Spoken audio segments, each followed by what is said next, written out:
Greetings from Cybertron. This is SoundJack here with another episode of SoundJack's Rambles. And today I have a new guest on the podcast. He has not been on here before, but he is a fellow of mine from the Steel City Bots podcast, which you can find on the Nerdy Geek Talk YouTube channel. This is Miguel, everyone. Hello. You haven't been on a podcast before, right? Not here. Not on mine. Yeah, that's no, what I thought. I haven't been on your within your walls of the SoundJack layer. No, you haven't. No. Okay. I knew Eric has been. I was just like, Miguel hasn't, right? Mm-hmm. Nope. No. All right. But anyway, we are here to discuss Pacific Rim Uprising. This film was released. When was it released? What was the date? It was March 23rd in the United States. Most of my videos talking about recent movies have been usually the week after, usually the Wednesday after, though I think doing it a week and a half afterwards is going to be better just to make sure I have a chance to see it and other people I want to talk about it with have a chance to see it. So that will probably be a thing for the future. But we are here with Pacific Rim Uprising. And Miguel, can you give us a brief summary, a non-spoiler summary of what the plot is? All right. So it's been 10 years since the Battle of the Breach, and Stacker Pentecost and the other Jaeger pilots were able to push the kaiju back to where they came from. This movie, Pacific Rim Uprising, focuses on Jake Pentecost, Stacker's estranged son, who sort of on the outskirts and is roped back into the whole war against the kaiju and has to train a new team of cadets to pilot the Jaegers because, unfortunately, the apocalypse has not been canceled back. So plenty of robot action, monsters and stuff, and yeah.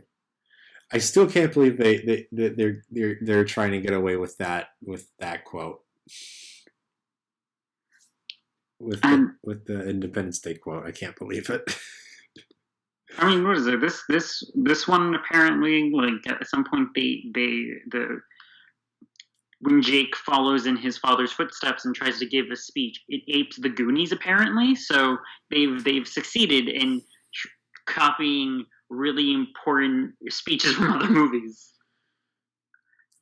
Do these movies just not exist in this universe, or is it just all subliminally subconscious? No, each of the Pentecosts before the big battle at the end of the movie happened to watch a movie like that night.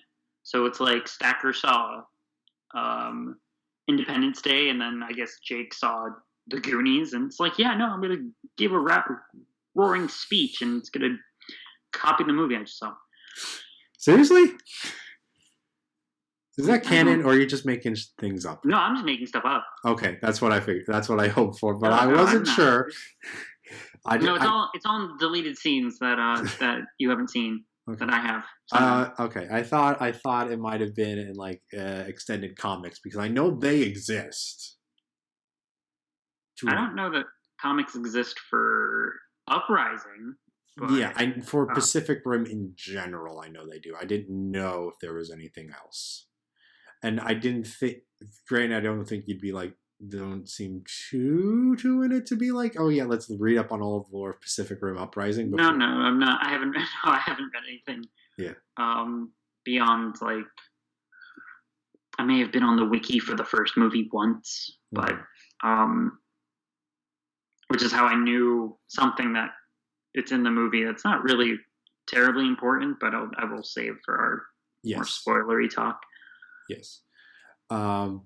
But before we do get into spoilery talk, another thing we should talk about is how did we learn about this movie, or rather the Pacific Rim franchise? How are we introduced to it? We do this on other podcasts of mine. So I'll just start.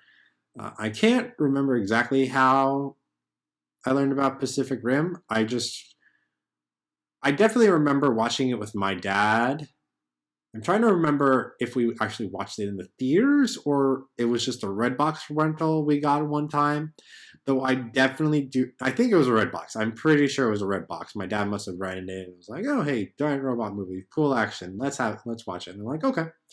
And I remember not being particularly not necessarily not enjoying it, but not liking it either. If you get my drift, I was just kind of like about Pacific Rim the first time around, and then this movie was coming. I'm like, oh, okay, I'm not going to care about it. And then I don't know. I'm watching the trailers. I'm like, okay, I'm interested. And then I hear the toy line is amazing, and I'm like, oh my god, I actually got toys from a movie I thought I didn't care about. And that's my experience with Pacific Rim and Uprising and its related movie. Miguel, how were you introduced to Pacific Rim? I think it was mainly just some of the hype that surrounded when the first trailer dropped among my Twitter circle. Seeing as it was a very giant robot tokusatsu sort of like Godzilla-esque movie, which really took the whole thing of like giant robots to the forefront of being just on the big screen. At that point, we hadn't seen the Transformers movies were out, but beyond that, there wasn't anything really big, and people saw this kind of as the gateway to other big movies like Power Rangers and stuff, which we eventually got, although it wasn't ideal. Yeah. So that initial hype got me sort of interested in it, and I was pretty not necessarily super excited for it, but I was certainly optimistic for it. And then seeing it in theaters, I thought there was enough surprises for the first one that I was pleasantly surprised. Okay. And enjoyed it. And then going into the second one, that's where I sort of had a reverse, where those initial trailers and everything, seeing the brighter colors, the sort of more floaty robots when they were in the action scenes and the trailers, made me kind of hesitant as far as whether or not I would enjoy the movie. And then leading up to it, I wasn't that interested. I had a friend who was much more interested. He really loved the first one, so he really wanted to see this one. So I went with him, and I thought it was okay. We seem we're on opposite sides, where I was like, first one was actually I really enjoyed it, and this one's it doesn't live up to the first one in my opinion, but it's still an okay movie. Yeah. Though to be fair, I only watched the first one once, and I do not remember a whole lot of it. So I could go back and watch the first one again and may enjoy it a whole lot more. I may have seen the first one at the very least 4 times. Okay. Twice actually, the once in the theater, once actually really paying attention to it at some event in college, and then the other times flipping through channels on seeing it a Saturday, seeing it on FX or something, being I got time to kill. Let's watch this movie. Yeah. But yeah, so I think it's time we get into some spoiler stuff, don't you think, Miguel? Sure. Yeah. So, fair warning to anyone watching at this point. We are getting into very much spoiler territory, so if you have not seen the movie and would like to remain unspoiled for the movie, you can stop here and then come back after you've seen the movie, or you can continue on if you have seen the movie, or if you don't care about getting spoiled or whatever. But getting into all of that, Miguel, do you have any point you'd like to start talking about? Do we want to go in order of the the event, the sequence of the movie, or can we just kind of go back and forth to any point? We can go back and forth. We can talk about moments more what we enjoyed, what we did not enjoy, what we have discussions about. We don't, on my channel, we don't tend to go in chronological order of everything, unless if it's more like a TV series, we'll tend to go more chronological. So, any important moments you'd like to start off with? I mean, if I'm gonna go with like the moment that like really not blew me away, but surprised me and was something like, okay, I like where this direction's going. It was certainly more towards the late second act, if we want to split it up into like three acts, when the drones that Shaw Industries created, they're sending them out into the field, and then that's when essentially their kaiju protocol is enacted, and they become the Jaeger kaiju hybrids. Yeah. Oh yeah. That was cool. Yeah, that was certainly something that because when the first Pacific Rim did really well, and they were interviewing Del Toro about like what he would want to see in a sequel and everything, one of the things that he was often quoted on, even though I don't know how much he went into detail about it, was like, oh yeah, Jaeger kaiju hybrids. So for whatever reason, I didn't really expect them to do that in this movie, or at the very least, the approach they did with it, I didn't expect. So seeing that, I was like, okay, you have me here. Yeah. Now, a question for you. Did you, because when we were doing the Steel City Bots podcast, Eric mentioned about there were like display pieces at some convention or something. Yeah, the Diamond Selects toys. Yes. Did you know of those before the movie? No, I didn't. I didn't even know that another. So at that point, I had only known that Bandai had the license to do the robot spirits and then the vinyl figures for the kaiju. I didn't know that another toy manufacturer had the license, so I hadn't seen those. And I'm glad that I hadn't, because at that point I had only seen the main designs and like the couple of kaiju in the toy line, and I didn't really think that, like, I didn't really pay too much attention to the merchandise, so I was thankfully spoil free for that, which I liked, because I was just like, what? Yeah.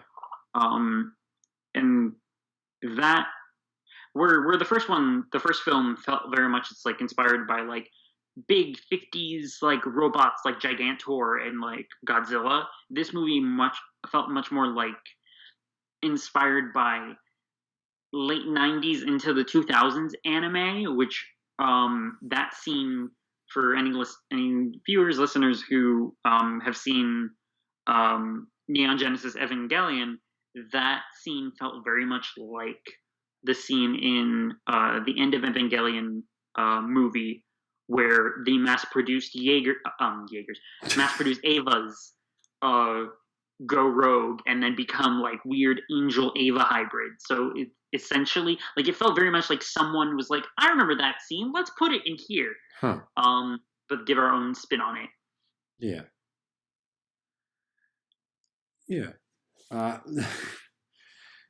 That was not something I was expecting at all. At that point in the film, before that moment, I was convinced we weren't even going to see kaiju in this movie. Right, which is something that was being sort of like spread on the internet, that it's like, oh, there's only like one kaiju, and it's like, oh, there's no kaiju, it's only Jaegers versus Jaegers, which was another thing. Like, this movie does have a heavy amount of like Jaeger versus Jaeger fighting. Even if it's just the drones and Obsidian Fury. Yes. But it's something that in a lot of places I saw people mixed about. Like, some people were like, yeah, robots fighting the robots. And other people were like, no, I want to see the robots fight the monsters. And I felt the movie had a good mix of both. Yeah. No, yeah, it did. I mean, all of the, pretty much like 99% of the kaiju stuff was at the end. Obviously, if you've seen the movie, there was like 1% where it was the training simulation. And I was like, oh, this is how we're getting our kaiju in this movie. We're just going to get more training simulations. Honestly, I was convinced. And then the movie progressed and I forgot about the training simulations. But I mean, going on with this whole kaiju Jaeger hybrids, we got to talk about the man that was responsible for this, Dr. Newton Geisler, or rather, as the wiki description likes to refer to as the precursor emissary. It's an interesting name. It is. But yeah, so Newt, for those of you who watched the first one, Newt and Herman, the two doctors, had drifted with kaiju brains in the first movie, and that's how they succeeded in closing the breach. In this movie, we find out that Newt's adventures with melding his mind with the kaiju didn't really go so well for him. The precursors, the alien beings in the alternate universe beyond the breach, have infected his mind. Yeah, not good. Not good at all. Which was another thing that was really surprising too, is like in the movie there's that scene where Newt goes home, and earlier he had mentioned to Herman, just like, oh, like, you really need to come to my home and meet Alice. And people are like, oh, I'm like, at least me, I was like, okay, he's married or something. Mm-hmm. And then there's this the pretty drawn out scene where he's in his apartment, like, talking to her, and then he goes in the bedroom, and then it's like, oh no, it's the kaiju brain that he drifted with in the first movie. So that was like, oh, this isn't going to be good. And then at first I thought that wasn't going to entirely lead into him being the main villain. I was like, okay, this will be like a plot where they have to like deal with it or something, and he'll get over it. And it's like, oh no, he's the main villain now. Okay. Yeah, that was certainly a plot twist, because I honestly I completely forgot about Newton entirely. I just barely remember Dr. Herman Gottlieb just because of his thick German accent and his hunch and his crutch. That's literally like, and I even when I saw this movie, I had to squint and be like, were they in the first movie? I think they were. I feel that they were they were the two of the breakaway hits. Like that the first movie, it's like, really, and for me, these movies, it's more about them than it is about the people in the Jaeger, in the Jaegers. Like because in the first one, it's like the main guy, like vague Duke from G.I. Joe. I don't remember his name. He's not Channing Tatum. I know that. The dude who pilots Gypsy. Then Mako. Like Mako, I remember. Yeah. They weren't really that important to me. I mean, like, Pentecost was important. Like, he had a presence, which is interesting that this movie kind of, like, ignores the main hero from the first movie. Yeah. But then Newt and Herman were, like, two of the main ones. So that's why I was really happy to see that they were so present in this one. I had a fear that they wouldn't be as involved. Yeah. With this movie, and then seeing them be at the forefront, I'm like, oh no, they're almost the main characters. Yeah. And again, to be completely fair, it's been 5 years since I've seen this movie, and I've seen this movie once, so I did not even remember Mako was in the first movie. I was like, wait, oh. I mean, I probably just need to rewatch the entirety of the first Pacific Rim again. My memory is just so bad of it, besides like the big events of everything in that one. Honestly, I even completely forgot how that drifting was a thing, which is like super important. Maybe you should have watched the first one before you went to see the second. Yeah. Or at the very least, or on the opposite side, it's a testament to the second movie that it's like, it lays so much of the groundwork out for you that, like, and you've said this before, like before this podcast, that like, hey, you don't really need to see the first movie to see the second one. Yes. Though while we're on that point, I do think in the beginning of the movie they could have explained drifting a bit better. just a little bit better, because before we get a proper example of drifting, we get the comment between Newton and Herman that they drifted with the kaiju brain. And I don't think it's properly established at the point that drifting involves a sharing of memories or thoughts, if I remember correctly, because I was like, is that how drifting worked? And I couldn't. I think possibly only having it seen the first movie once, and just once by itself just so long ago, might be more of a hindrance than if I hadn't seen the first one in the first place. Just because, like, I'm trying to remember so hard, but I can't with everything. But we're sidetracking from where we were talking about Newton and his evil villain status. What about? I mean, we described it, but like the thing I definitely wanted to bring up is the fact about Lai Wen-Shao's character and how she was portrayed in this movie, and like we were all like, oh, she's the villain. She's the one. She's like got this whole plan of like getting rid of all of the piloted Jaegers for her quote unquote better controlled piloted drones. And she organized the Obsidian Fury attack, which she sound like the comment she made sounded like it. And then like, oh no, it's Noon, her understudy, the entire time. And that Lai Wen-Shao actually has relatively good intentions at heart. And then after that, after Noon is found out to be the actual villain, her character just falls apart.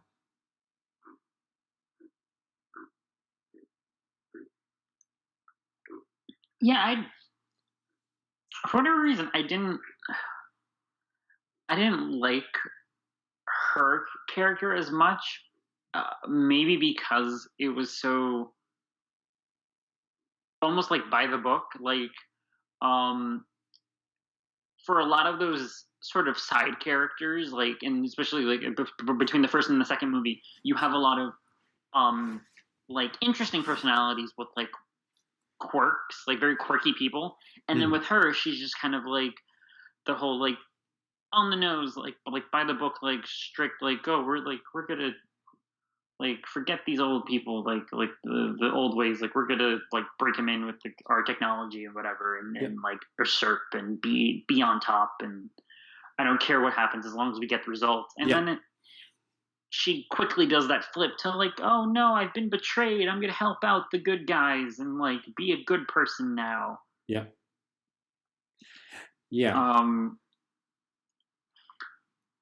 I mean, it's good she is there for her to pilot Scrapper, but that's all she does. Right, like she pilots Scrapper toward at the end and everything, and does a lot of important things. But like, I guess the lack of that like quirkiness for the secondary characters is something that I really enjoy from this series. So to have there be a lack of that even with her, I was like, because like with the first movie you had Hannibal Chow, his Ron Perlman's character, who was such an interesting individual, and in this weird mix of like, it's like, he's here as a favor for Del Toro, but at the same time it's like, he's like really like enjoying this role. And then something that I thought was interesting was just how much Newt really like sort of takes after Hannibal in this movie, where he has the sort of the red clothes with like the gold trimming and everything, the gold glasses. All he needed was like the comb and like the grill or the shoes. Especially the shoes. The shoes would have been something. If he mentioned his shoes, I would have been like, all right, that's a good like little wink to we need this in the movie. But the big thing you brought up is the characterization of like the minor characters, and let's talk about that, since that's like one of my biggest problems with this film. Now, with minor characters, do you mean like that secondary cast, or are you going more into the pilots? Pilots more so. Okay. Yeah. No.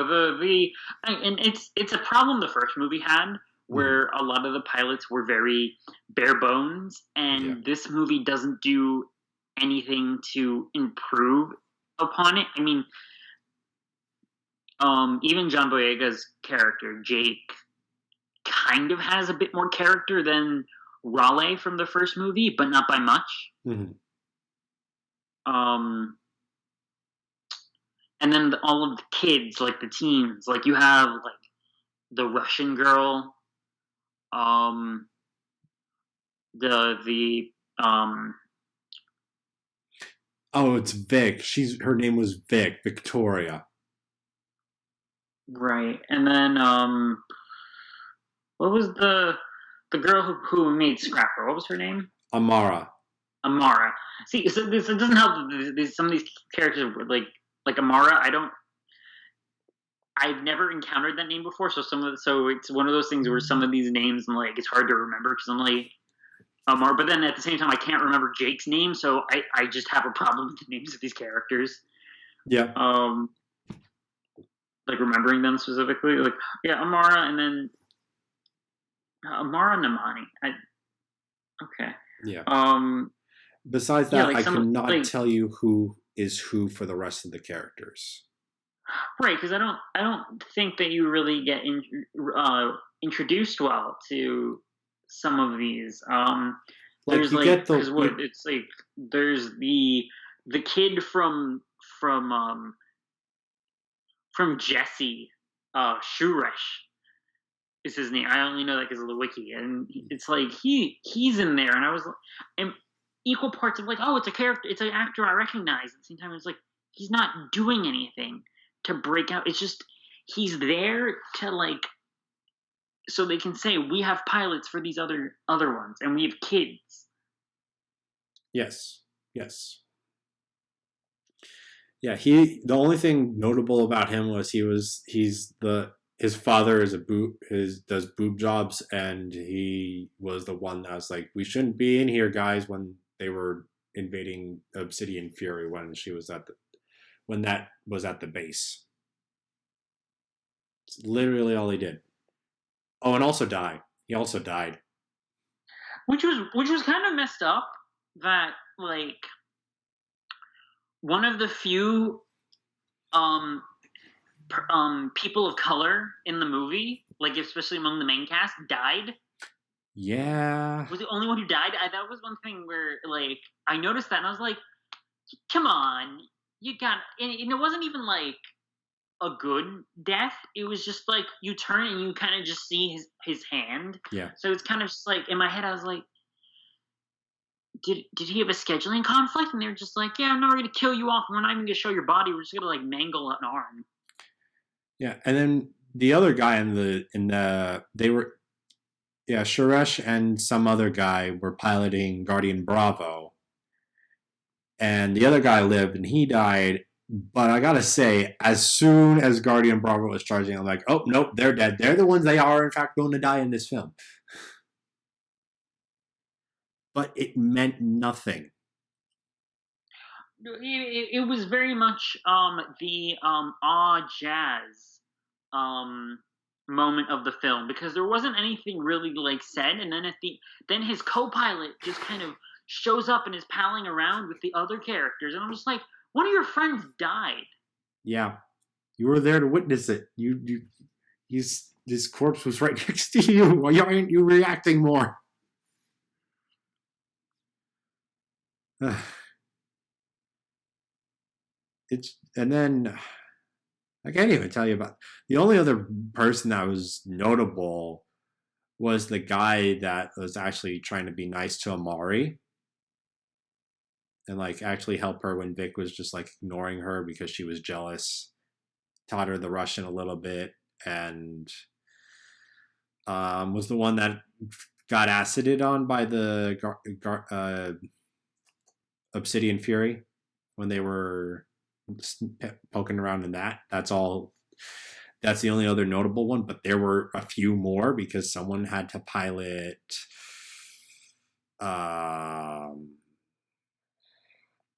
what's the third one? Amari, that guy, and then Vic piloted Bracer Phoenix because that was the 3-person one, right? Yeah. And then there were 2 people that had to pilot Saber Athena, and I don't know who they are.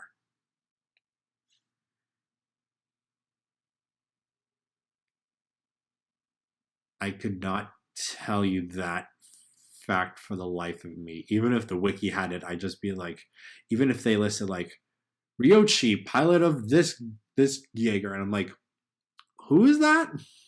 Actually, might have been the guy that was friends with Amari. No, there's no picture of the guy. Okay. But yeah, do you remember any of these other people? I don't remember anything about the other, like, it's just I remember them as a collective, as they are the kids. They're there to be kids. There's the one who plays the Trollolololo song during the climax, which was really weird. Yes. Like, it felt like someone who was like, we need to be hip with the kids. Like, what are they like? It's like, they like this Trollolololo song, and I'm like, sirs, that is a meme that is like 5, 6, 8 years old. Like, that's a meme deader than Harambe. And I'm just going to get so many people unsubscribing from my channel for that. And I would not blame them. We've mentioned Harambe. Like, we're just tipping it down. It's just like identity and like other things. Just here, it's here. Oh no! Good Lord, what are we doing? Talking about this movie apparently, and how the fact it had is the Trollolololo song. Like, I think I could have taken it more if it was like, yes, we've done it, and then he played the Trollololo song, but the Trollololo song was happening right before they were like, yes, proper takeoff has occurred. And I'm like, this is still the tense moment. What are you doing?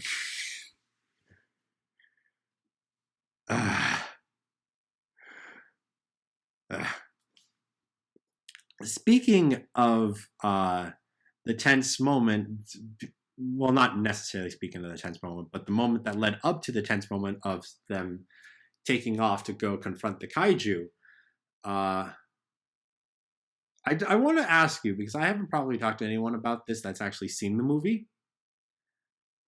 Do you feel that the time that would be allotted to them to rebuild 4 Jaegers and send them off flying to Japan would be enough time for the 3 kaiju to walk to Japan? I mean,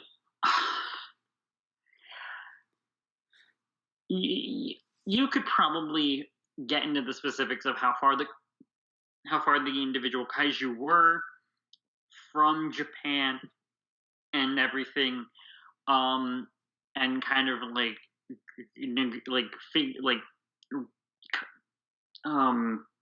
justify it in your head that way. But it did feel like a thing of like, oh, these creatures are all heading to Japan. It's like, let's do this fun montage. We're rebuilding the robots, and everyone's working together, and you see like this like sweeping panning shots of like all the different people and like following all in the hangar, and it's all fun.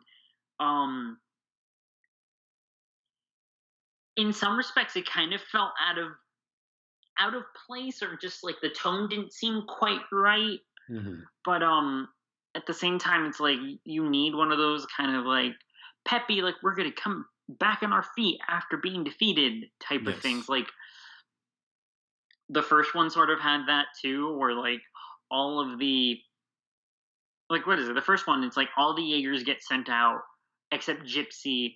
They almost all get decimated. Then Gypsy gets sent out, along with the like Cherno Alpha and like I think one other one that's still kicking. Yeah. And I guess the pacing was a bit different, and it honestly wasn't that bad. It does, like, it can take you out a bit, but I think that juxtaposed with the trollololol part is where it kind of gets rough. Yeah. Yeah. Certainly, like, I'm not so much upset with the method of the scene itself. Like, certainly, if this was a real world situation, they would be a lot more concerned because if the kids have to pilot the Jaegers, how many people died? They lost the pilots to all the other Jaegers. Those people have to either be dead. Like, the way the movie presents it is that, oh, the Jaegers here in China are the only ones left. Like, yes. But it sounds like those Jaegers should have very specific pilots. So those very specific pilots are either dead or in severe critical condition. Which is one thing that I felt that the first movie, like, the first movie left it, like, kind of established that drifting, you need to be in sync. You have to be very in sync with your partner, and usually they presented it's like, oh, it was a father and son duo, brothers, like triplets. Yes. Then Mako and Raleigh had like a connection, almost bordering on attraction, which allowed them to pilot well. Same with when Stacker went into the thing with the one kid who lost his dad. It's like, oh, there's a bit of respect and everything, and their neural handshake wasn't as high, but it was good enough. And in this one, it seems like they're all operating on the it's good enough type of thing. Yeah, like they're just swapping partners back and forth, and it's only towards the end where Jake and Amara, when they're piloting Gypsy together, that it's like, oh no, this is actually like an actual bond here, so the connection will be good. And that was the only point where you had that sort of like, oh, there's a good sync of it. So yeah, that whole point of like, oh, you're putting all these kids who don't necessarily have the strong, like, I guess that's why they train them from when they're young. Like they mentioned in the movie, it's like, oh, young people form stronger bonds. Yeah. So that's an advantage, but I don't know how much like this weird science for outweighs the training that a lot of the other pilots have done. And then in theory, those other pilots have also been training since they were kids. Because we can't assume. We could assume that, but we can't assume anything because we've never seen any of the other pilots. Well, Jake and besides Jake and Nate, those are the only exceptions. Jake and Nate, I would think it would be easy enough to assume that like the rest of them were in a similar situation, that they either trained together or were related, because that's what we've been presented with since the first movie. That is fair. That is fair. But again, my point still stands. Yeah, it's like it's extrapolating, and it's also like by the point in the movie where it's important, they're all dead or like hurt. At the very least, we know the ones that were in Tyrant Redeemer are definitely dead. Because because at that point in the movie, Tyrant Redeemer was actually a separate thing from Bracer Phoenix, and then they just cannibalized that Wrecking Ball arm, right? Or am I extrapolating too much from the toy line?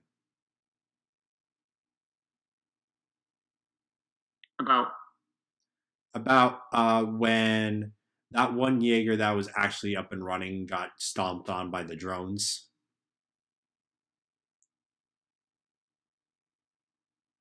You remember what I'm talking about? No. Okay. So let's explain. Okay. So it's the drones are flying in to all the different points across the country, and then the two drones, Kaiju Eyes, and they attack the Shatter Dome. Right. And they're attacking, they're blowing things up. There is one Jaeger that is actually up and running inside like the Jaeger hangar. It was wasn't that Tyrant Redeemer? Yeah, that's what I was trying to clarify. If it was Titan Redeemer and they cannibalized the Wrecking Ball arm for Bracer Phoenix. Titan Redeemer cannibalized the Wrecking Ball arm and gave it to Bracer Phoenix. Yeah, okay. I just wanted to make sure on that point because again, well, not again because we haven't stated this in the podcast, but we've discussed this. Those two are way too similar looking. Yeah, Bracer Phoenix and Titan Redeemer are very similar looking. Doesn't help that if you look at all the promotional material, you see Bracer Phoenix with Titan Redeemer's arm from the end of the movie. So it's like, all right, it's like, okay, one's really like squat and has chest guns, and the other one has the Wrecking Ball arm. And it's like in all the promo material, it's like it's the same they're guy combined. All right, great. Yep. I wish they were at least had different color schemes to them to make them a little more distinct. I mean, they are, since the one's tan, and then the Bracer Phoenix, and then Titan Redeemer more distinct is color green. schemes because they're kind of like military dull. No, they are dull, but it's just one of the things where it's interesting how your mind plays tricks on you like that, where it's like they're different colors. But like my head always just mashes them together. It's like, yeah, no, it's the army colored one that has a Wrecking Ball arm and is like boring to look at. Yeah, make one of them purple for crying out loud. That'll allow us to tell them apart. I like that we're ragging on the two that I sent you in the mail. Yes, I'm sure I'm gonna love them when I have them, but I'm like in the film at the very least. I mean, not even, because Titan Redeemer is not a good toy. Like, I've said this. You have. Bracer's great, and then you get the little scrapper, so that'll be fun. Yes, I mean, I'm glad you didn't I didn't buy them from you for $30. I didn't buy them from you for the retail price. And what is it today? When we're recording this, the March 29th. Apparently, GameStop's doing some deal where if you buy like a $5 like plastic tote, like one of those like reusable bags, they'll give you 25% off on every collectible that you can fit in it. Miguel, was it only for today? I think it's going.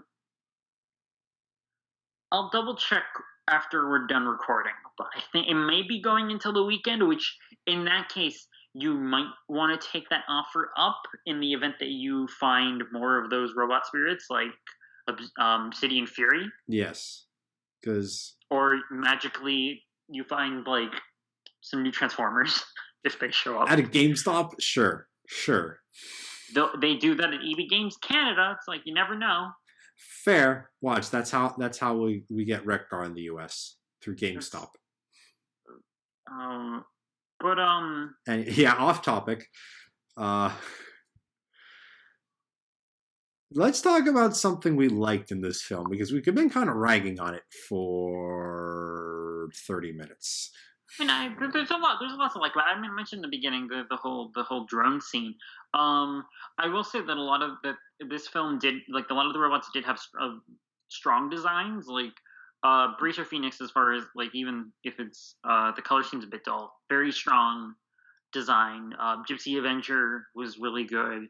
Saber Athena I liked, and then Obsidian Fury was a hit as far as the sort of villain role for that. Even the drones, like the kaiju, I feel were a bit less memorable.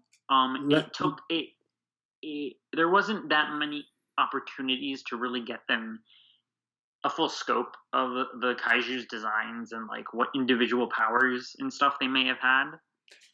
Yes, and let me tell you my experience with these kaiju in this film. During the whole rampage across Tokyo, until we actually saw that there were multiple of them on screen at once, I thought the entire like introductory sequence was just one kaiju, and I'm like, wait, how did that kaiju get underground? It's like, oh, it was a different kaiju. I swear to you, those designs were not particularly distinct. And I was like, how? The ones in the first movie were incredibly distinct. How could I forget the one with the giant knife for a head?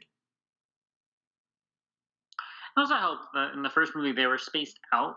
Like, we saw them at different points, so we got enough time to like see them, take them in, and everything. And then this film is just kind of throws all three of them at you at once, and it's just like, here's all three of them, and then here's the little roach guys, and then they combine, and then they become the Mega Kaiju. Yeah, and I was going to say this was a problem for them, but it probably helped for the Mega Kaiju thing, is that they were all literally the same color, when the ones in the first movie also had wildly different colors. Not necessarily wildly, but like there were blue ones, there were green ones, there were ones of a couple of different colors to make them a little more distinct.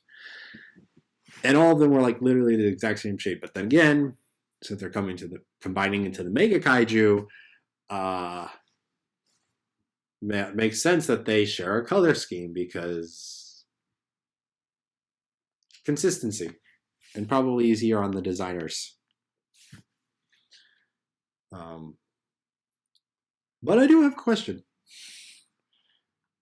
If the Mega Kaiju was made out of two Category 4s and a Category 5, what kind of category does the Mega Kaiju command?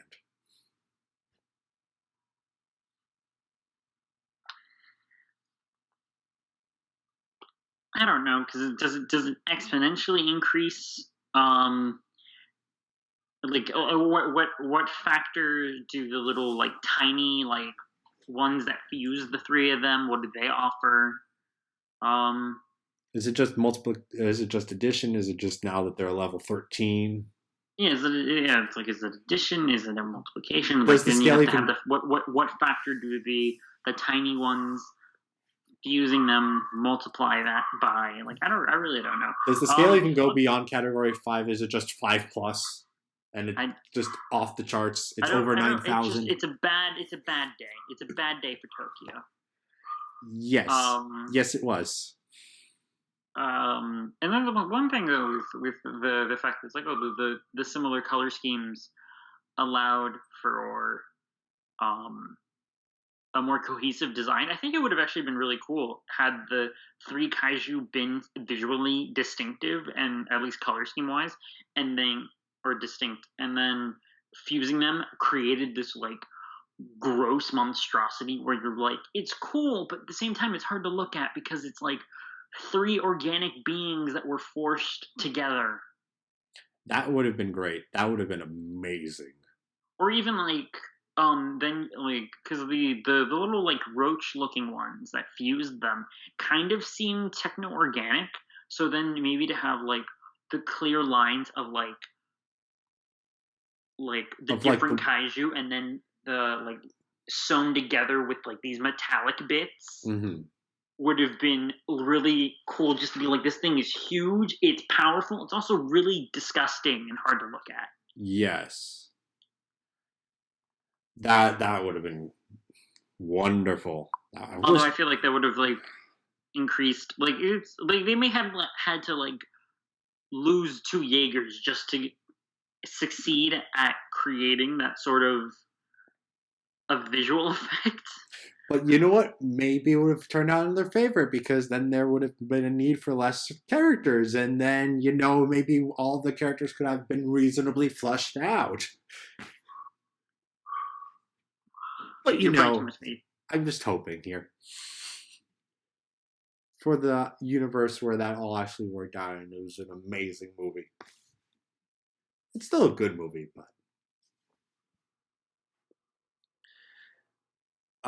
but actually, I do want to mention something about that battle.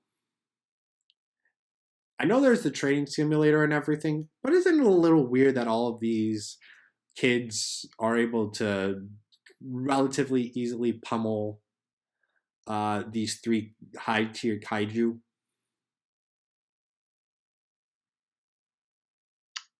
Or is that just me? Look, it happens in anime. Like, I don't know what to tell you. Like, kids are smart. one of them died. Like they weren't. I mean, that's still like what is it? Most of the pilots in the first one died. Yeah, I mean, they did. No one died until the Mega Kaiju happened. So I don't really know what to tell you. I do need to watch more mecha anime. I'm surprised I haven't. Honestly, I haven't even seen any of Evangelion. Evangelion's good. It's like the one. I don't. And we're probably gonna just like Gurren Lagann. I was gonna say Gurren Lagann, but like the comments are probably just gonna go like insane. Gurren Lagann's another one that I really enjoyed. I watched the first half of that one, and then it got to the second half, and then I kind of never finished for some reason. Anyway, sidetracking. Yeah, those are two like easy ones to recommend. Yeah. But back to back to the Pacific Rim. We're getting so sidetracked in this podcast.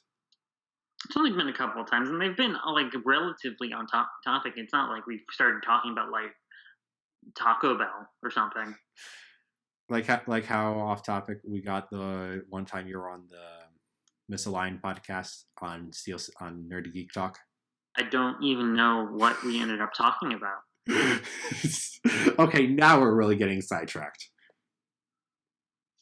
At this point, we're getting sidetracked by talking about other sidetracks that are worse than our current sidetrackings. But let's talk about the beginning of the film, because after seeing the movie, I found a weird comparison that I made about the beginning of the movie. That it's a weird mix of the beginning of Star Wars The Force Awakens and Transformers The Last Knight. Because you've got the scavenger person scavenging in like the wastelands, except it's John Boyega and not Daisy Ridley in this one. And then you got the girl with the robot friends, who also lives in an apocalyptic wasteland. Well, apocalyptic wasteland, quote unquote. Yeah, I guess in some way this movie still picks up from that whole like BB-8 sort of thing, where it's like we need to have like a tough girl who's an orphan or something, and there's a plucky robot that's round. Yeah, fair. It's like all three, like the Last Night, Force Awakens, and Uprising, all three of them. That's stuff that they have. Yeah. The junkyard, it's like scavenger thing, robots, and just like machinery. It's metal, so that's like. Yep. Except this plucky little robot is still substantially larger than them. Right. No, like it's just small compared to the other Jaegers. Although I feel like if you pit them into a fight, BB-8 versus Scrapper versus Squeaks. Squeaks. I feel like despite its size, Scrapper needing a pilot and not being totally under its own like power to function, I feel like it might have trouble. And then I don't know necessarily if BB-8's cunning will outweigh Squeaks' like Decepticon armed death cannon. Yeah, I think Squeaks wins that one. Just saying. We may have to put this up to a vote on Twitter. Yeah. Or in the comment section. Yes. Who would win? Who would win in a fight? I want to see this in the comments. Who would win in a fight? Yeah, you can put it in the comments. I'll still put a Twitter poll after this podcast goes live. We have to see. Who do you think would win? Squeaks, BB-8, or Scrapper? Yeah. You can give us your reasons. You can't. You won't, or you don't have to. I don't know. Yeah. You do you. Yeah. But. Yeah, the three films, like, that seems to be a trope that we've seen carry through very much as a result of Star Wars. And it's going to be a trope we're going to see in the Bumblebee movie. Because we are. It's just going to be Bumblebee. and then the beginning, where you had mentioned this before, where the beginning of the first movie felt very slow. Mm-hmm. This movie felt very fast. Like it was just a quick like zip bam boom, and like he was in jail. Yeah. Or like we led. I mean, we still led to the fight of Scrapper versus the big blue Jaeger. That I don't remember August the name. something. Yeah. So that sequence was actually very very fun, and that's one thing I liked was that even from the beginning, it's like we got the robots, we got to see them. Yes. They weren't hidden away. They didn't like sneak them in, like keeping them back and be like, look, a robot. Like Yeah. 30 minutes, 40 minutes in. Yeah. They recognize this is a movie about robots. They're giving us the robots from the get-go. Mm-hmm. Pretty much. They gave us the kaiju from the get-go. And in some respects, I feel like the robots in Pacific Rim, like between both movies, are much more respected and almost treated as like entities rather than set pieces compared to the Transformers films, where they're literally alive and characters. Yes. Or at least should be. Yes. I never realized this until you said that, but yes. It's like they are literally like lifeless machines, but they're like, no, they're treated well, and like they all got names and like fans and stuff. And then in the Transformers movies, it's like, no, all the Autobots are evil and we hate them, and it doesn't even matter if you get John Goodman to be one of them. It's like, we're not gonna like it. The only ones we're gonna like are the tiny plucky ones with bad attitudes, and by that I mean Pogman. It's the only one we like. Oh, and Nitro Zeus. We just like the ones with the bad attitudes, but are funny while with their bad attitudes.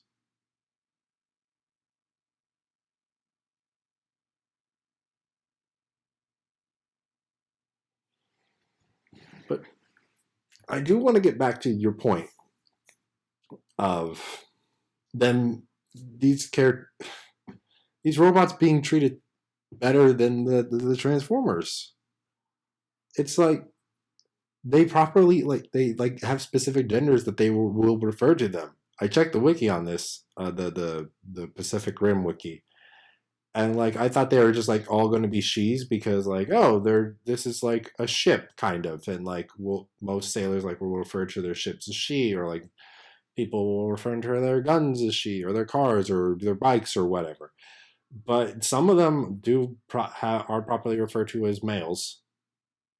And it's just the choice of the pilots to gender, to assign a gender to their part to the Jaeger, and then that leads me to a curiosity. If they treat them so well, since they have to go into the drift between the two pilots, but their nervous systems are also linked to the robots, does that mean they... I don't even know what I'm trying to say. They experience the pain? This like... Yes. Or... Like they do experience the pain because we see like the hologram of like the one that like stabbed, I can't remember which one it was. I think it was Saber Athena got like stabbed through the chest like really bad with the tail. And like we see the hologram in the ship and like we see the two pilots getting stabbed through the chest and they're both reacting like they just got stabbed through the chest. Does them being in the... the question I have is the drift only to connect the two pilots, or is it also to connect the pilots directly to the Jaeger?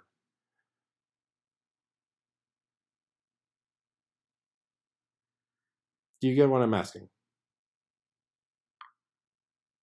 So, connecting to each other. Yes. And then connecting to the robots. Yes. Yeah. Well, there is a connection with the robots since they control them and they can sense what the robot senses. But is the connection between the two minds and the senses that they have from the robot two separate systems, or is it all connected to the drift? I'm not an expert on drift. Uh, Do they clarify the this in the movies? That will be I don't sufficient for me. think so. Um, um, and if they did, I'd have to watch them again. But it's interesting. It'd be interesting to even like in the event they ever do expanded material to kind of explore that, because it's an interesting idea. It's like this whole thing where it's the two pilots and the machine all become one. Yeah. So it's like you have some avenues to play with. Like, what happens if something catastrophic happens to both of the pilots, but their minds still exist within the systems of the robot? And then what if it's like through that the robot gains sentience, but it's like this mishmash of these two consciousnesses, but also the robot? Yeah. Like, I feel like they have opportunity to explore with that.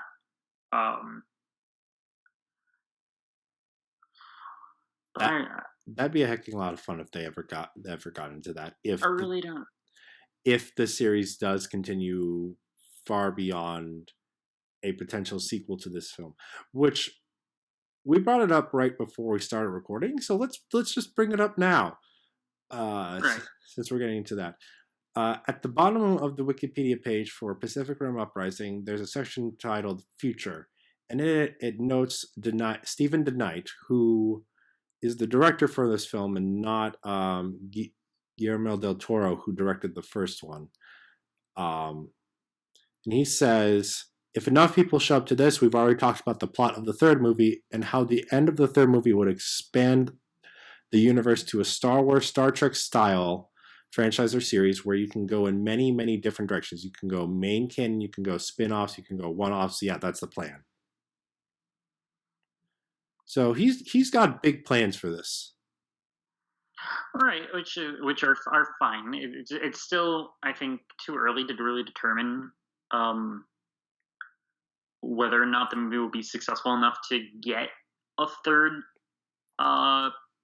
installment. They certainly set up for it at the end, where John Boyega just kind of like, and it was one thing with the ending of the film where it ends, cuts to the title, but then cuts back to the movie. Yeah. Like that was really weird. They didn't want to commit to the post-credits scene. Apparently not. They immediately like just go into it and then have the whole thing where Jake confronts Newt, or the emissary of the precursors, and he's all like bound up in like his underground jail cell. Yeah. Where he's like it'll all be ours, like we'll destroy you, and then Jake's like, well, you know what, if before you come to us, we're coming to you. And so just kind of being like, all right, so the third movie, if there is, will take place with like beyond the breach in the antiverse.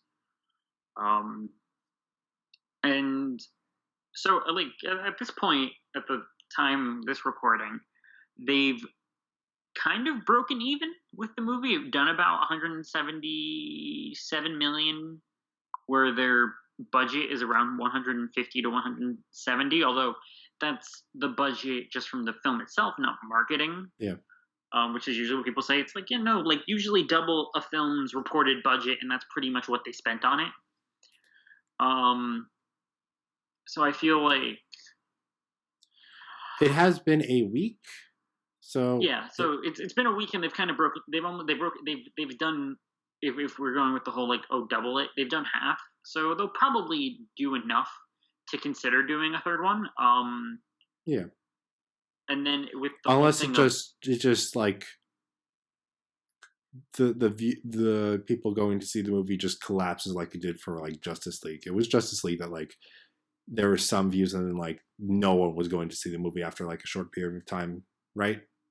It was. I mean, Justice League was one that there were big headlines for, but I feel like there have been a lot of movies. Oh, I'm sure. Black Panther Black Panther's been one of the few movies in recent memory that has succeeded in maintaining a large amount of its audience. And the one thing that people were saying would have really killed Pacific Rim is if in the end Pacific Rim's opening box office numbers were less than Black Panther's, and Black Panther made about 16 million, where last weekend where Pacific Rim made 24, so they were able to topple them off of the top of the charts. Yes, because after Black Panther's been number one for 5 weeks, something like that. Yeah, so if Black Panther demolished Pacific Rim this past weekend, that would have hurt. Yeah, that would have nailed the coffin for sure. And so the fact that it has a potential of continuing, and we're getting a third movie, and then potentially a larger franchise spin-off, I think would be interesting, because while not like a major star, this is a very fresh intellectual property. That's something that we don't really get much of. This is it has its roots in other things, but this is one of the few, I think, attempts from Hollywood at making something new that actually made it. Yeah. If you were to strip it down to its bare essentials, it's an Americanized Mecca. Right, but even though it doesn't even take place in America most of the time. Right, but it has its own. It's certainly rooted in a genre, but it has its own things. It's not. It's derivative, but has its own flair, and certainly takes inspiration from other things that aren't necessarily in the limelight, like Evangelion and other things. For the most people's the public conscious and popular culture, but then the other movie that I think of, other movies that tried to spearhead franchises or tried to be new and fresh and didn't really do it. Jupiter Ascending is one that comes to mind. I've heard that. I don't know what that is. It's a sci-fi movie that was really big and colorful, and I think some people may like it, but from what I remember, I think it was crap. I didn't see it, but I think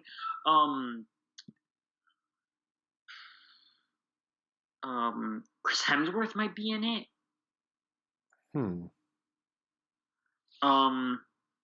And just other you also have the Avatar franchise, that thing, which that one definitely had so much momentum when it came out, and then has taken eons, and is we're going to launch this entire cinematic universe around Avatar, and everyone's kind of just why? Yeah. No one asked for this. No one asked for an entire section of Animal Kingdom dedicated to Avatar, but here we are. It's people liked it in the beginning because it was the first movie completely computer animated, and now it's no, most movies are basically like this now. Yep. I mean, it was a pretty movie to look at. Pretty film, basic story, interesting attempts at trying to make a toy line. There was a toy line? There was a toy line. Why am I not surprised? Everything has a toy line. Clearanced out. I think one thing that was really cool though was a lot of the drop ships and the mechs, that mech suit that they have. Mm-hmm. That the Colonel man uses to fight. Yeah. Jake, another Jake. They made that as a toy, and it was actually pretty articulated and everything. Okay. It fits G.I. Joe, 3.75 inch sized guys. Interesting. Still more into the Robot Spirits toy line for this Pacific Rim Uprising. Mm-hmm. These toys look good. The film looks good. The toy line looks amazing. It's like the designs are popping off the screen, and that's cool. But you know what we haven't talked about yet? What? Obsidian Fury. Mention has been made, but we haven't talked about anything going on with Obsidian Fury. And I just want to bring that because that was where we got most of our robot on robot action. And that was really freaking cool. Like the battle in the city was great, and like I was wondering, and like I felt like there was a bit of a hint to its organic nature with the when the back panels like opening up and creating like the sonic disturbance field thingy, Mm-hmm. because that felt really organic-y. I'm like, that's weird. That's really weird.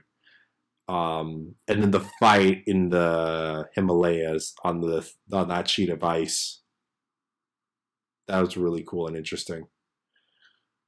The only thing that bugs me, the only two things that bug me are one thing that bugs me, one thing that might bring into question for the universe. Thing that bugs me is when it was leaving from the city, it sank into the ocean way too freaking quickly. Like it was still at the docks and it was completely submerged by the water. Very minor detail, really bothered me. The thing that I'm questioning is at the beginning of the movie, it was established people are interested in building their own Jaegers, right? Right. But then this one shows along, and the only thing we had established before us, like people trying to build their own Jaegers, was Scrapper. So then my question is, and they obviously did not have that Obsidian Fury on record as a Jaeger before this. So are there people out there that have other people out there that have functionally created full-scale Jaegers like that? Or was this a complete surprise to everyone? That like there's a Jaeger of equal quality to the Pan Pacific Defense Corps Jaegers that we have no knowledge of.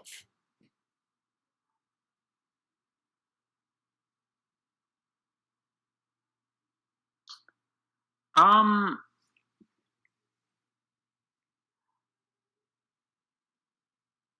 I feel like there was some sort of throwaway line about there never being never they never had they had never seen, I can't do words today. They had never seen an rogue Jaeger like that before, but at the same time they felt very like nonchalant, be like, "Oh, it's a rogue Jaeger." It's like, "Oh, okay," Yeah, and like is this like not a thing that really. happens like every other month or something? Yeah, like they there was a kind of a there was a weird sort of like um it didn't quite make sense. It didn't add up. The fact that there's a conflicting reaction to it, where they Yeah. were both like, "Oh yeah, it's a rogue," and being like, "What is that? Like we never seen one like that Yeah. before." Like it sounds like they didn't have anything on record at the very least, because I think there was a news report that said they are calling it Obsidian Fury. Mm-hmm. But yeah, that's just an odd moment to me. I'm like, maybe it would have been cooler if like when they did that they stole a Jaeger and then implanted the kaiju brain into that. But then again, they built it, and was the point to be like, oh, Shao Corporations is the one behind this whole attack.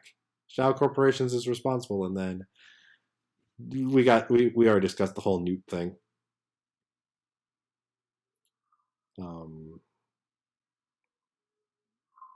but is there anything else we want to discuss? I mean, I think we covered a lot of my points. With the main thing with the ideas of having a continuation of the franchise, I'd certainly think that there's a lot more that this IP can offer. I don't necessarily know if it'll be in a movie form, but or they'll get a chance to do movie form. But I hope that we see at least a few more things from Pacific Rim, or that this allows for more successful new properties out of Hollywood, rather than the continuous rehashing of old movies and like reboots and stuff, or just really bad attempts. Yeah. No, yeah, that's for something that can make its own franchise. Like there have been a lot of good movies that have come out that are solid standalone films, but do not create a franchise. And I mean, it's not necessarily to the thing of like that. Oh, they need to spawn franchises, but it's always nice to have a mix of like a new fresh series of movies, and then good just standalone films. And I feel absolutely. Like if we can have a mixture of both of those, along with some of those franchises that have continued to succeed and will continue to succeed, or just churn out more properties more movies like the Marvel films and the Star Wars films. Just as long as they don't attempt to go straight into doing a freaking Marvel Cinematic Universe thing. Like I definitely feel like we're gonna hit a point where the cinematic universe type of thing has to end. Like they kind of have to go back. And I feel like obviously Marvel's gonna be the first one to try to do that, of being like, why don't we make really good films that just happen to be in all these different types of genres, like Black Panther, as we mentioned earlier. Black Panther is a really solid film, and it's within the superhero genre, but it couldn't not be a superhero film and just still be a good film. Yes. And I feel like Marvel is going to move ahead of like, yeah, we can do solid like writing and everything with whatever genre we're going to do, and then everyone else is still going to be like, no, we're going to do a cinematic universe like 10 years after Marvel abandoned the concept. Yep. That would be hilarious, though. It's just so funny that like how many like shared universes have attempted to happen have just failed. Or at the very least, all they do is talk about them, but they haven't come back. Like what is like you have like Legendary's MonsterVerse, with like Godzilla and King Kong, and now with Godzilla King of Monsters Since you brought up the MonsterVerse, I'm just going to note quickly in this stuff with the Knight talking about the expanded universe, he also mentioned about possibility of a crossover with the MonsterVerse. Which, I mean, if that happens, cool. I'd like to see either Gypsy fighting a Godzilla or Gypsy fighting with Godzilla. Yeah, that'd be cool. I just wanted to make that point clear since we brought it up. Mecha Godzilla Kaiju Jaeger hybrid thing. I'd be interested to see that. But yeah, I think at least from my end, I pretty much sums up everything that I wanted to touch on. Yeah, I think I got everything I felt was worth discussing. Like the only other thing of note we really didn't touch on was like the whole Precursors plan, and then like they want to terraform the Earth. So I was like, okay, we know why they're invading. Well, and then they could talk briefly about that in the first one too. That like, the idea was, at least I felt like they did. The idea was to terraform the Earth and present it as sustainable for the precursors, which is usually just like the plot of any like alien movies. Like, oh yeah, they want the Earth, so they're going to terraform it. Yeah, I mean, again, it's been a while since I've seen the first one, but the way it was presented in this movie, it was certainly a much of, we know they came, we don't know why, and then after they figure out, oh, they're all headed to Mount Fuji. Oh, kaiju blood reacts strongly with the rare minerals found in volcanoes. Oh, if you activate Mount Fuji, all the volcanoes around the Pacific Rim will erupt, and then the Earth will be terraformed. Which then, like, okay, I felt like they had covered that, or at least covered the fact that they wanted to terraform. Could be wrong. Yeah, it really. I definitely remember feeling like they didn't have a conception of what the precursors were doing. Wasn't that a thing you were bothered by? That I don't think you mentioned that in this, that the precursor name was never mentioned in the first movie, but we now happen to know that name in this one. It wasn't necessarily like it annoyed me, but it was certainly something that I noted of just like in the Okay. first film. Okay, They that's fair. But yeah, I think that's literally like the last thing I could think of that we haven't particularly touched upon. But yeah. So after all of that, what sorry. After all of this discussion, would you go see this movie again? not in theaters, no. Would you see it again if it popped up on FX at some point? If it popped up on FX on a Saturday, where it was like in the mid afternoon, where I didn't have much to do, but I could still do stuff after the movie finished. Yes, it's something that I would definitely watch again, just not to pay. I wouldn't pay money to go see it. And Again, at the very least, like definitely, if anyone listening wants to see this movie, by all means, like don't let, like, if you've been hyped for this movie and you're listening to this and you still haven't seen it, don't let, well, if we seem pretty down on it, or neutral, don't let us like go see it, like even if you're someone who's into the toys too, like see the movie, go by, like if you really enjoy it and are on that like fresh, like, oh my gosh, the movie was amazing high, like go to a GameStop or Toys R Us if you still have one, and grab a Gypsy Avenger at the very least, since it's cheaper than the rest of them. yes, Maybe grab Obsidian Fury, and then if we have one of the Kaijus, just like do that, have a whole like battle it out, and then like share it with SoundJack and me online. yes, engagement, social engagement. Yeah. So you would still recommend people to go see this movie at the very least? If they already had an interest in seeing it, definitely I would say go see it. If you didn't, then I don't really know what to tell you. Like, if you didn't want to see this movie and you were hoping that this podcast was going to sway your opinion, I don't know. Like, it's all up to you. Like, you do you spend the money how you want it. But I definitely feel like people who liked the first one and will enjoy this one, just know what you're getting. You're like, don't go in with super high expectations, but. Mm-hmm.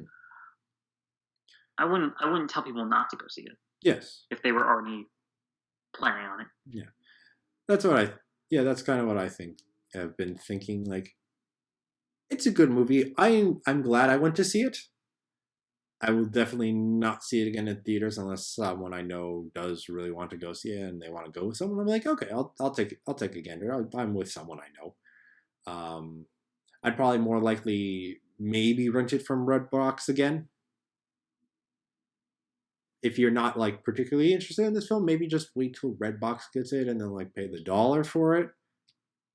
But I did enjoy it. I think it's a good movie. It's as good of a movie as like I'm stealing this from someone and I can't remember who. But someone was like comparing. It's the guy who talks about like the Transformers films all the time and is like does all like the news. He's on YouTube. He does all the news bits on the every update, every new thing going on with the movies or whatever. If you know who I'm talking about, Miguel. Nope. Okay. I've seen some of his stuff. I cannot remember who he is, but I remember he described the Transformers movies as like not like the best steak kind of meal like the Dark Knight is, but it's like a solid cheeseburger from a McDonald's, like. Like a very good burger.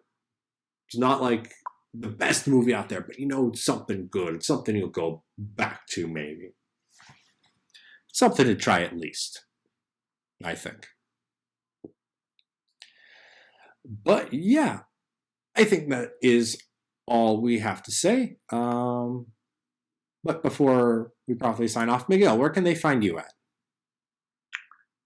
Anyone wants to reach out to me, you can find me on Twitter at Logos Minor, and otherwise you can listen to myself and SoundJack pretty much every week, as we mentioned at the beginning of the podcast, on the Still City Bots Transformers podcast, part of the Nerdy Geek Talk Network, your source for all your nerdy geek news. Yep. And thank you for joining me on this one, Miguel. Yeah, no problem. It's been a pleasure. Nice to kind of get my thoughts and everything out there. Yeah. And I hope that people listening enjoy it. Definitely let us know. Comments. Hit us up on Twitter. Yes. Do all of that. Let us know if you saw the movie. Let us know if you enjoyed it. Let us know if you think BB-8, Squeaks, or Scrapper would win in a fight. And yeah, that's all we have to say on Pacific Rim Uprising. So thank you for watching. If you enjoyed, please like and share this video and subscribe to the channel. You can also follow me on Twitter and Instagram at SoundJack426. And also please consider donating on my Patreon page to help support the channel. All the links will be in the description below. Thanks for tuning in. This is SoundJack and Miguel signing off. Adios.